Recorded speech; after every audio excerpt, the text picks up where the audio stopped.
ओम शांति। आज 1 जून 2022 की मीठी मुरली सार की मीठी सी मंथन। मीठे बाबा ने हम बच्चों से कहा, मीठे बच्चे सदा ईश्वरीय सेवा में बिजी रहो तो बाबा से प्रेम बढ़ता जाएगा, खुशी का पारा चढ़ेगा। तो ईश्वरीय सेवा अर्थात भगवान की सेवा, उसमें बिजी रहना माना उनकी याद बनी रहेगी। हमें ये याद रहेगा ना कि किसने हमें ये सेवा दी है, क्यों दी और इससे क्या प्राप्तियां हैं। इन सब चीज़ों को जब हम अपने मन में इमर्ज करेंगे तो मन तो हो गई शक्तिशाली। मतलब सदा हम पॉजिटिव में हैं, सदा हम सत्संग कर रहे हैं, हमारे पास कोई विकर्म नहीं है, कोई व्यर्थ नहीं है, हम एकदम पवित्र हैं। तो ईश्वरीय सेवा में बिजी रहना अर्थात एक तो ईश्वर की याद, प्राप्तियों की याद, कर्तव्य की याद, और दूसरा कि हमारे से कोई गलत कर्म नहीं हुआ। हम चलो किसी को कुछ नहीं सुना रहे, कुछ नहीं बोल रहे, लेकिन हम चुपचाप भी बैठे हैं, खुश हैं, ईश्वर की याद में हैं, तो हमारे मन से, हमारे शरीर से कैसा ऑरा निकलेगा, कैसा वाइब्रेशन निकलेगा, प्योर। तो ये प्योरिटी जाएगी एयर में। ये बात तो हमेशा बताया जाता है ना। और खुशी का पारा चढ़ता जाएगा, क्योंकि जितना जितना आप किसी दूसरे को दान करोगे ना, अब किसी को हम खुशी का रास्ता बता दिए, शांति का रास्ता बता दिए, और उसका मन अच्छा हो गया, उसको अच्छा लगा, और वो ये बात किसी और से शेयर भी किया या नहीं भी किया, वो ही खुश हो गया, तो वो खुशी जो उसको मिली तो उसका एवजा आपको मिलेगा ना। तो इसी तरह से जितना आप सेवा करोगे ना, खुशी का पारा आपका चढ़ता ही जाएगा, मीटर चढ़ा ही रहेगा। प्रश्न है, नज़र से निहाल होने वाले बच्चों की दिल में कौन सी खुशी रहती है? तो नज़र से निहाल, किसकी नज़र पड़ी है हम पर? भगवान ने हम पर दृष्टि डाली है, उनकी नज़र पड़ी है, उनके नज़रों के सम्मुख हम हैं। हाँ, और नज़र से निहाल करने के बाद तो सिर्फ एक जन्म निहाल नहीं करे बाबा, पूरे 84 जन्म के लिए हमारे भाग्य बना रहे हैं, हमारा भाग्य बना रहे, भगवान बना रहे पूरे 84 जन्म। तो कहते तो बाबा के 21 जन्म सत्युग त्रेता, लेकिन क्या द्वापर में हम सीधे कंगाल हो जाएंगे? सोचने वाली बात है ना। सत्युग त्रेता में हमारे हीरे जवाहर के महल होंगे, तो क्या द्वापर से सीधे हम एकदम, सवाल ही नहीं है ना। तो द्वापर में भी हम राजा बने, फिर कलयुग में भी साहूकार रहेंगे, इतने रहेंगे ना कि किसी बात की दिक्कत तो नहीं होगी। और नहीं हुई थी, होते होते भी अब भगवान मिल गए। हाँ, तो सारा जो और कमी थी ना मन की कमी को भरने के लिए भगवान आ गए। तो पूरे 84 जन्म, और ये लास्ट जन्म है, 84 ये लास्ट जन्म है। चलिए जन्म के बारे में बताते, कैसे 84 जन्म कैसे होता है, क्योंकि बहुतों ने नए बच्चे हैं ना, इनको कोर्स का तो पता ही नहीं कि भाव 84 जन्म क्या बोलते हैं। तो सत्युग में 8 जन्म, त्रेता में है 12 जन्म, ठीक है। उसके बाद द्वापर में हो गया आपको 21 जन्म, और कलयुग में 42 जन्म, हो गए 84। 84 हो गए, नहीं 83 हुए, और ये संगम का अंतिम जन्म है 84वां जन्म। तो पूरे 84 जन्म की पूरी कहानी है। तो भगवान जो नज़र से हमें निहाल करते हैं पूरे 84 जन्म के लिए, है ना। मानते हो ना सब बात को? तो हमारे दिल में सदा ये रहती है कि हम स्वर्ग की बादशाही लेने वाले हैं। हमारी नज़र हमेशा अपने लक्ष्य पर है, चिड़िया पर नहीं, बादल पर नहीं, पेड़ पर नहीं, किस पर है? चिड़िया की आंख पे, जो हमारे लक्ष्य भेदन का वो स्रोत है, उस पर स्वर्ग की बादशाही लेनी। उससे कम में तो हम मानेंगे ही नहीं, है ना। भगवान की नज़र हम पे पड़ी, भगवान हमें चला रहे हैं, तो फिर कैसे हम पीछे रहेंगे, है ना, बड़ी बात। दूसरा प्रश्न है, बाबा बच्चों को रोज भिन्न भिन्न ढंग से नई पॉइंट्स क्यों सुनाते हैं? क्यों सुनाते हैं भाई? क्योंकि भगवान तो सागर है, और सागर में तो कुछ कमी हो नहीं सकती। तो हर रोज भगवान हमको नए नए पॉइंट से भरते रहते। क्यों भरते? क्योंकि रोमांचक ढंग से ना, रमणीकता से बाबा नए नए पॉइंट से हमको, देखो रोज एक ही पॉइंट चलेगा ना, पूरी मुरली में एक ही पॉइंट भरा रहेगा, मैं आत्मा हूँ, मुझे याद करो, योग करो, तो आदमी बोर होने लगेगा। तो कुछ कुछ बात होते हैं रोज, कुछ कुछ बातें रोज होती है। क्यों होती है? क्योंकि हम उस पार्ट से आगे बढ़े ही नहीं है। बाबा बोलता है ना, मुझे याद करो, याद में फेल होते हैं, घड़ी घड़ी भूल जाते हैं, तो बाबा को रोज बोलना पड़ता है, तुम आत्मा हो, ये पार्ट भी हमारा कच्चा है। हम जब मुरली सुने, सम्मुख सुने तो ध्यान रहता है, लेकिन जब कार व्यवहार में आए, लोगों ने कुछ टोका बोला, हम उसमें फंस गए, तो भूल गए ना। और सबसे ज़्यादा फंसते हैं हम अपने परिवार में। और रिश्तेदारी के बारे में कहते हैं ना कि ये विपक्ष के नेता के जैसा है, चाहे आप कितना भी अच्छा करो कुछ ना कुछ खोट निकल ही जाएगा। तो उस खोट को ना सर माथे लगाओ, उसको कहते हैं ना निंदक नियरे राखिए। निंदक हमारे अंदर की जो सफाई करते हैं ना, वो कोई शुभ चिंतक नहीं कर सकता। वो तो मीठे मीठे से बोलेगा तो हम उसको बाउंस करते हैं, हो जाएगा हो जाएगा, लेकिन निंदक की बात एकदम गहरी लगती है ना। तो उस गहरेपन से उसकी सफाई करनी है। तो ये भगवान इसीलिए रोज नए नए पॉइंट बताते हैं और रोज एक बात बोलते हैं कि इससे आगे बढ़ो। गीत है, तूने रात गवाई सोई के, दिवस गवाई खाई के। ऐसा नहीं करना है ना। दिवस गवाना है तो एकदम ईश्वरीय सेवा में बिजी रहना है, बहुत खुश होना है।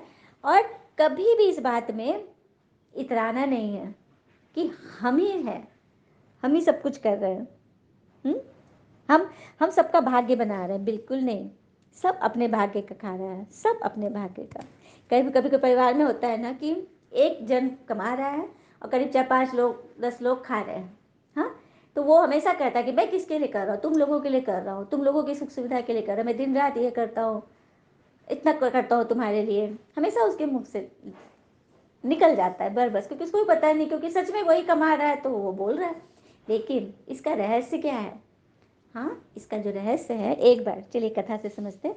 एक बार एक किसान इसी तरह से अकेला खेती करने वाला था और कितने लोग खाने वाले थे, तो उसका दिमाग बिल्कुल नहीं चल रहा था। बहुत, अभी शादी नहीं हुई थी, युवक था, लेकिन परिवारजन थे, तो उसको बहुत टेंशन हो रहा था। तो एक दिन उसको एक महात्मा जी मिले। महात्मा जी बोले, क्या बात है, बड़े उदास दिख रहे हो? तो बोला, ऐसा ऐसा बात है, मैं क्या करूँ, मेरे पास उतना धंधा भी नहीं है और जिम्मेवारी बहुत है।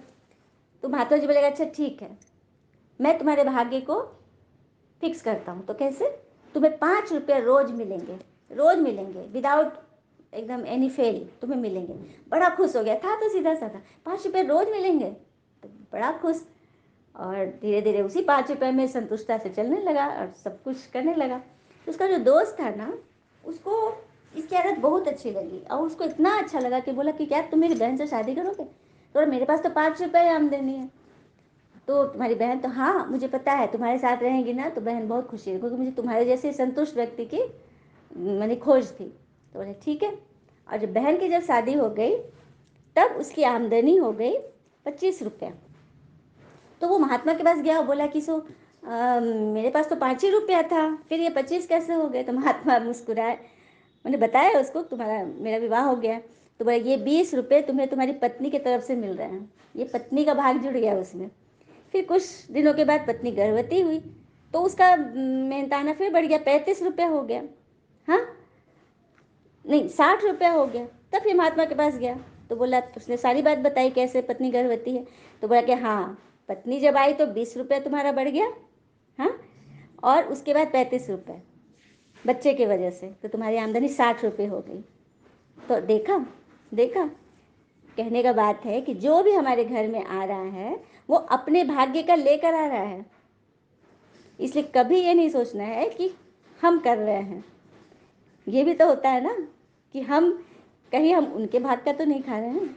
हाँ, पहले हम थोड़ा साधारण थे, लेकिन पत्नी आई, बच्चे आए, मेरा घर भर गया। तो ये भी तो हो सकता है ना कि उनके भाग्य से हम चल रहे हैं। इसलिए कभी भी ये शब्द नहीं कि मैंने किया, है ना।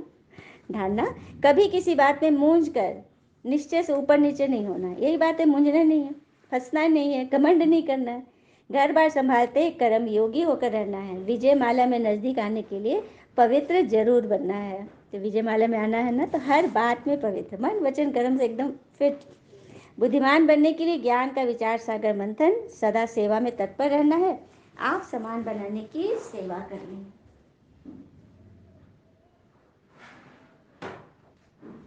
बुद्धिमान बनना है हमें। सभी चाहते हैं ना बुद्धिमान बने। तो उसमें ज्ञान का विचार सागर मंथन करें, क्योंकि ज्ञान ही है जो हमारी आत्मा का कल्याण कर रही है। ठीक है। और आप समान बनाने की सेवा में तत्पर रहना है, अपने जैसा सबको बनाना है, खुश रहना है। कहते हैं ना कि माना कि आप किसी का भाग्य नहीं बदल सकते, लेकिन अच्छी प्रेरणा देकर किसी का मार्गदर्शन तो कर सकते हैं। भगवान कहते हैं, जीवन में कभी मौका मिले तो सारथी बनना, स्वार्थी नहीं। तो सारथी तो बन ही सकते हैं ना, ये मंथन सुनाने के लिए, ये भी तो एक सारथी का ही काम है ना। वरदान, बाबा शब्द की स्मृति से हद के मेरेपन को अर्पण करने वाले ही बेहद के विजयी बनते हैं। तो भगवान शब्द की स्मृति, बाबा, बाबा क्यों बोलते हैं? आत्मा बोल रही है ना, बाबा आत्मा का पिता है, वो भी जन्म जन्मांतर का, इसीलिए हम बच्चे बाबा कहते हैं। तो बाबा शब्द की स्मृति से, क्योंकि भगवान, प्रभु, अल्लाह, शाही, मालिक, वाहिगुरु कहते हुए तो हम जो उन्हें द्वापर से कहते हैं ना, तो ये उनका ऑफिशियल नाम है। लेकिन जब वो आ गए हैं, हमारे घर में हैं, हमारे परिवार के हैं, और हम सबके गार्जियन हैं, हमारे पिता हैं, तो उनको बाबा शब्द से बुलाए। अब कोई इंजीनियर है, डॉक्टर है, प्रोफेसर है, घर में थोड़ी ना प्रोफेसर है। घर में उन्हें उस नाम से बुलाते हैं क्या? इंजीनियर साहब आ जाइए, प्रोफेसर साहब खाने खाइए, नहीं ना। जो पिता है, जो बच्चा है, जो भाई है, उस नाते रिश्ते से बुलाते हैं। तो परमात्मा हम सबके माता पिता है, तभी तो हम आरती में यही गाते आए ना, तुम ही हो माता पिता, तुम ही हो। तो बस बाबा शब्द आई बात समझ में। तो बाबा हमसे कह रहे हैं कि मेरी शब्द की याद, मतलब मेरे गुणों की याद, मेरे ज्ञान की याद जब रहेगी ना, तो हद का सारा मेरापन समाप्त हो जाएगा। अब हद का मेरापन क्या है?